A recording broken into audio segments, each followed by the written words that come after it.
9 August 2024 সকাল 7:30টা কলকাতায় আরজি কর হসপিটালের সেমিনার রুমে একটা মেয়ের মৃতদেহ পাওয়া যায়। তার সারা শরীরে ছিল আঘাতের চিহ্ন, চোখ মুখ দিয়ে রক্ত ঝরছিল, তার শরীরের নিচের অংশ ছিল উলঙ্গ, মেয়েটির পা এবং পেটেও ছিল আঘাতের দাগ, তার প্রাইভেট পার্টস দিয়েও রক্ত ঝরছিল। আর এই মেয়েটা কে ছিল জানেন? সে ছিল এই হাসপাতালের একজন স্টুডেন্ট, একজন জুনিয়র ডক্টর। হ্যাঁ, এই হাসপাতালের একজন ডক্টর ছিল এই মেয়েটি। আর এটুকু শুনে একজন গণ্ডমূর্খ বলতে পারবে এটা কোনো স্বাভাবিক মৃত্যু নয়, আর আত্মহত্যা তো একেবারেই নয়। আর যে অবস্থাতে মেয়েটির মৃতদেহ পাওয়া যায় এতে পরিষ্কার বোঝা যাচ্ছিল যে তার উপরে অমানবিক টর্চার করা হয়েছিল, তাকে নির্যাতন করে এক পর্যায়ে মেরে দেওয়া হয়েছিল। কিন্তু যখন হসপিটালের পক্ষ থেকে মেয়েটির বাড়ির লোককে এই বিষয়ে বলা হয় তখন হসপিটালের লোকজন কি বলে জানেন? হসপিটাল কর্তৃপক্ষ বলে দেয় যে এই মেয়েটি আত্মহত্যা করে মারা যায়। এমনকি এমনটাও দাবি করা হয় যে পুলিশও শুরুর দিকে এই ঘটনাকে আত্মহত্যা বলে ধামা চাপা দিয়ে দেওয়ার চেষ্টা করেছিল। কিন্তু কেন পুলিশ সহকারে হসপিটাল কর্তৃপক্ষ কেন শুরুতে এই ঘটনাকে আত্মহত্যা বলে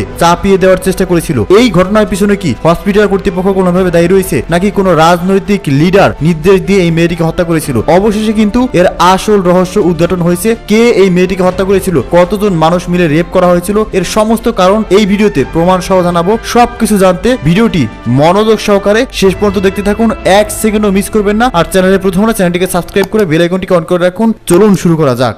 9 আগস্টের গভীর রাত, যখন কলকাতাবাসী গভীর ঘুমে মগ্ন, তখন আমাদেরই এক বোন, এক দিদি নিজের জীবন বাঁচাতে লড়াই করছিল, নিজের সম্মান বাঁচাতে লড়াই করছিলেন। তিনি প্রতিদিনই লড়াই করেন, তবে সেটা রোগীর জীবন বাঁচাতে। কিন্তু 9 আগস্টের লড়াইটা ছিল তার নিজের। তিনি অপ্রাণ চেষ্টা করেছিল নিজের সম্মান বাঁচাতে, নিজের প্রাণ বাঁচাতে, কিন্তু পারেনি। হিংস্র জন্তুর শিকার হয়েছিল সে। তো চলুন আজ এক হেরে যাওয়া নারীর কথা বলি, যে চোখে স্বপ্ন দেখেছিল মানুষের সেবা করার। কলকাতার নামকরা হসপিটাল আরজি কর, যেখানে 31 বছর বয়সী পোস্ট গ্রাজুয়েট স্টুডেন্ট এবং জুনিয়র ডাক্তার অভয়া। এখানে আমি তার আসল নাম বলছি না, কারণ সে একটি রেপিস্ট মেয়ে যাকে রেপ করা হয়েছিল। তো বৃহস্পতিবার তার 36 ঘন্টা ডিউটির পর রাত 12টায় অভয়া আরজি কর হসপিটালের চেস্ট ডিপার্টমেন্টে সেমিনার রুমে যান। এখানে তার সাথে তার বন্ধুরা ছিলেন, যেখানে হসপিটালে সেদিন নাইট ডিউটি ছিল। রাতে অনলাইনে খাবার অর্ডার করে তারা খাওয়া দাওয়া করে, আর এরপর বেশ কিছুক্ষণ তারা আড্ডা দেয়। অলিম্পিকে নীরজ চোপড়া খেলাও তারা দেখেন। এরপর রাত 3টের দিকে তিনি ঘুমিয়ে পড়েন। পরদিন সকাল 7:30টার দিকে একটা নীল ম্যাট্রেসের উপর অভয়ার মৃতদেহ পাওয়া যায়। আর প্রাথমিক তদন্তে এটা মনে করা হয় যে ভোর রাত 3টা থেকে 6টার মধ্যেই তার মৃত্যু হয়েছে। তো শুরুর দিকে কিন্তু পুলিশ তদন্তে একদমই জোর দেয়নি। আর তখন শুরু হয় বাকি ছাত্রছাত্রীদের বিক্ষোভ। সারা রাজ্য জুড়ে বিভিন্ন হসপিটালে আন্দোলন শুরু হয়। আর শেষে এক প্রকার তড়িঘড়ি করে কলকাতার পুলিশ তাদের তদন্ত শুরু করতে বাধ্য হয়। একজন ম্যাজিস্ট্রেট এবং অভয়ের মা এবং তার দুজন ব্যাচমেটের সামনে অভয়ের মৃতদেহের পোস্টমর্টম করা হয়। আর পুরো পোস্টমর্টমটাকে ভিডিও রেকর্ড করা হয়, যাতে কোনো তথ্য গোপন করা না যায়। আর এখান থেকে উঠে আসে সমস্ত শকিং ইনফরমেশন। অভয়ার গলার হাড় ভাঙা ছিল, মানে থেকে গলা টিপে শ্বাস রুদ্ধ করে হত্যা করা হয়েছিল। তার শরীরে সিমেন্ট পাওয়া গেছে। তার প্রাইভেট পার্টসে আঘাতের চিহ্ন ছিল, চোখে, ঠোঁটে, মুখে সব জায়গাতে আঁচড় এবং আঘাতের দাগ ছিল। তার গোড়ালি ভাঙা ছিল। আর এই সমস্ত কিছু ইন্ডিকেট করে যে মৃত্যুর আগে এবং পরে তাকে ধর্ষণ করা হয়েছিল। আর এই পর্যায়ে দাঁড়িয়ে তখনও পর্যন্ত জানা যায়নি যে এই কাজটি কে করেছে, ঠিক কি হয়েছে। কিন্তু এর মধ্যেই শুরু হয়ে যায় ভিকটিম ব্লেমিং এবং নিজেদের দায় ছাড়ার পর্ব। আরজি কর মেডিকেল হাসপাতাল কলেজের প্রিন্সিপাল বলেন, মৃত ছাত্রী রাতে একা সেমিনার হলে ঘুমানো বা থাকা উচিত হয়নি। মানে এক প্রকার বলতে চেয়েছিল যে অভয়া যে মারা গেছে এটা তার দোষ।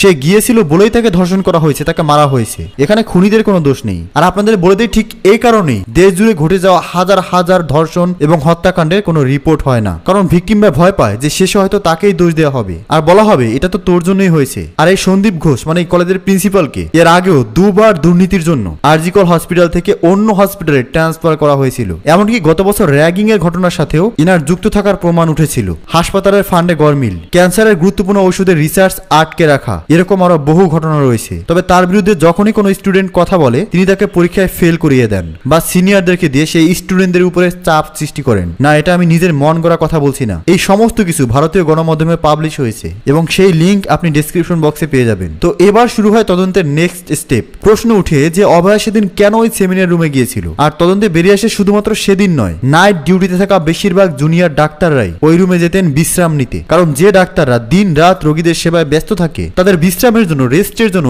এত বড় হসপিটালে কোনো আলাদা রুম নেই। সেমিনার রুমে এসি আছে, তাই এখানেই তারা রেস্ট নেয়। আর এবার শুরু হয় খুনিকে খোঁজার পালা। সেমিনার রুমে কোনো রকম সিসিটিভি ক্যামেরা ছিল না, ক্যামেরা ছিল বাইরের করিডোরে। আর সেই সিসিটিভি ফুটেজে রাত 3টা থেকে 6টার মধ্যে মোট 4 জনকে দেখা গেছে। এই 4 জনকে জেরা করা হয়। 3 জন জানায় যে তারা রোগীর পরিবারের লোক, আর তাদের যুক্তি হিসেবে তাদের উপরে কোনো সন্দেহ ছিল না। কিন্তু একজন, তার কাছে কোনো প্রশ্নের সঠিক উত্তর ছিল না। তার নাম হলো সঞ্জয় রায়। ভোর 4টের দিকে সেমিনার রুমে সে ঢোকে আর 4:45 সেমিনার রুম থেকে বেরিয়ে আসে। সে যখন ভিতরে ঢুকেছিল তার গলায় একটা ব্লুটুথ হেডফোন ছিল, কিন্তু সে যখন বেরিয়ে আসে তখন তার কাছে সেই হেডফোনটা ছিল না। আর সেই হেডফোনটা পাওয়া গেছে অভয়ার মৃতদেহ যেখানে পড়েছিল তার ঠিক পাশেই। আর এখান থেকেই পুলিশ কনফার্ম হয় যে সঞ্জয় রায় হলো সেই ব্যক্তি যে এই ধর্ষণ এবং খুন করেছে। কিন্তু প্রশ্ন হলো এই সঞ্জয় রায় কে? এই সঞ্জয় রায় হলো কলকাতা পুলিশের একজন সিভিল ভলেন্টিয়ার। 2019 সালে সিভিল ভলেন্টিয়ারে তিনি চাকরি পান। এবার আপনার মনে একটা প্রশ্ন জাগবে যে সিভিল ভলেন্টিয়ারের কাজ তো ট্রাফিক সামলানো আর পুলিশের কাজে টুকটাক হেল্প করা, তাহলে সে অত রাতে আরজিকর হসপিটালে কি করছিল? সে ঢুকলোই বা কি করে? তো 2019 সালে সঞ্জয় রায়ের চাকরি হয় কলকাতা পুলিশের ডিজাস্টার ম্যানেজমেন্টে, কিন্তু সেখানে জয়েন করলেও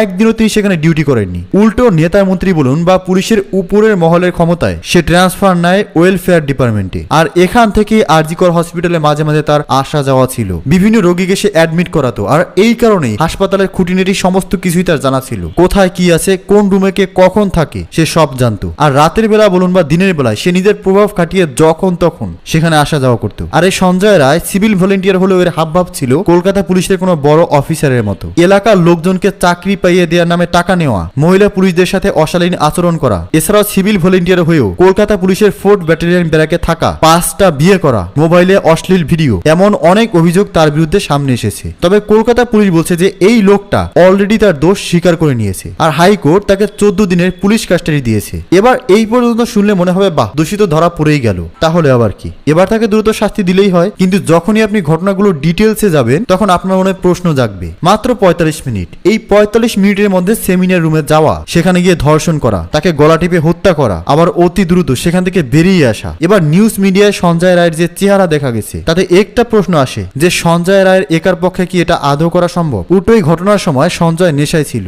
আর তখনই উঠে আসে আরেকটা শকিং নিউজ, সেটা হলো যে ডাক্তাররাই পুরো ঘটনার বিরুদ্ধে প্রোটেস্ট করছেন। তাদের দাবি যে ওখানে একজন নয় বরং দুজনের সিমেন্ট পাওয়া গেছে। এবার স্বাভাবিকভাবেই একজন মানুষের তো দুরকম সিমেন্ট হয় না, তার মানে সেখানে সঞ্জয় রায় ছাড়াও আরো কেউ একজন ছিল। কিন্তু পুলিশের তদন্তে এখনো পর্যন্ত দ্বিতীয় কারোর নাম সামনে আসেনি। এমনকি পুলিশের তদন্ত নিয়েও কিন্তু বেশ কিছু প্রশ্ন উঠেছে যে কেন শুরুতে এটাকে আত্মহত্যার ঘটনা বলে চালিয়ে দেওয়া হয়েছিল, কেন এই হেডফোনের টুকরোটা খুঁজতে এত সময় লাগলো, এত নামী কলেজের একজন প্রিন্সিপাল হয়ে কেন এরকম মন্তব্য করতে পারলেন, কলেজের রেপুটেশন খারাপ হওয়ার ভয় কি শুরুতে এই বিষয়টাকে ধামাচাপা দেওয়ার চেষ্টা করা হয়েছিল? সঞ্জয় রায় যেরকম দ্রুত, মানে আপাতত তার বিষয়ে যেরকম জানা গেছে, তাতে কি সে এত তাড়াতাড়ি পুলিশের জালে ধরা পড়ার লোক? সে তো পালিয়ে যেতে পারতো। আর হ্যাঁ, এই যে পুলিশের জাল, নিউজ মিডিয়ায় বারবার যে কথাটি বলা হয়েছে যে পুলিশের জালে ধরা পড়লো সঞ্জয় রায়। সঞ্জয় রায় যে অপরাধ করছে সেটা কি পুলিশ আগে থেকে জানতো না? সে একজন সিভিল ভলেন্টিয়ার হয়ে 4th ব্যাটালিয়ন ব্যারাকে থাকতো, সেটা কি পুলিশ জানতো না? সে অন্যান্য মহিলা সিভিল ভলেন্টিয়ার এবং পুলিশদের উত্তপ্ত করতো, সেটা কি পুলিশ জানতো না? সে যে মদ্যপান করে রোজ হসপিটালে ঢুকতো, সেটাও কি পুলিশ জানতো না? পুলিশ বাদ দিন, ওই হসপিটালের জুনিয়র ডাক্তাররা কি সেটা টের পায়নি? টের পেলে অবশ্যই তারা কমপ্লেন করেছে, কিন্তু তারপরেও সেই লোকটার অবাধ যাতায়াত ছিল। কিন্তু কেন? এই প্রশ্ন কিন্তু থেকেই যায়। এবার নেক্সট যে প্রশ্নটা উঠে যে একজন সিভিল ভলেন্টিয়ারের এত স্পর্ধা হয় কি করে? আপনি ভাবলে আশ্চর্য হবেন, যেদিন সকালে অভয়ের মৃতদেহ পাওয়া গেছে সেদিনই পূর্ব বর্ধমানের স্টেট জেনারেল হাসপাতালে একজন সিভিল ভলেন্টিয়ার একজন মহিলা ডাক্তারকে হুমকি দিয়ে এটা বলেন যে আরজিকর করে দেব। ভাবতে পারছেন যে কত বড় সাহস? আর এই সাহস তারা কিভাবে পায়? নেতা মন্ত্রী এবং দাদাদের হাত ধরে মাত্র 2 সপ্তাহের ট্রেনিং দিয়ে এই সিভিল ভলেন্টিয়াররা চাকরি পেয়ে যায়। নাম সিভিল ভলেন্টিয়ার হলেও সিভিক সেন্সের যে অভাব রয়েছে সেটা কিন্তু শুরু থেকেই নজরে পড়ে। না, এখানে আমি সবার দোষ দিচ্ছি না, কিন্তু বারবার এই সিভিল ভলেন্টিয়ারদের উদ্ধন্তপূর্ণ আচরণ সামনে এসেছে। গত বছর 21 এপ্রিল বীরভূমের লাগপুরে দুজন সিভিক ভলেন্টিয়ার একজন মহিলাকে ধর্ষণের হুমকি দিয়েছিল। এই বছরই 15 জুলাই বাগদায় একজন মহিলাকে ধর্ষণের হুমকি দিয়েছিল আর একজন সিভিক ভলেন্টিয়ার। আনিস খান হত্যার সাথে ওই সিভিক ভলেন্টিয়ারদের নাম উঠে আসে। এগুলো কিন্তু আমি জাস্ট কয়েকটা ঘটনার কথা বললাম, মানে এক কথায় তোলাবাজি থেকে শুরু করে খুন, ধর্ষণ, মাস্তানি সব জায়গাতেই কিন্তু এই সিভিক ভলেন্টিয়ারদের নাম পাওয়া যায়। আর এই কারণেই প্রশ্ন তুলেছিলেন জাস্টিস মান শিকর রামথা যে সিভিক ভলেন্টিয়াররা কনসেস্টুয়াল বলে, তাদের কি কোনো রেসপন্সিবিলিটি নেই?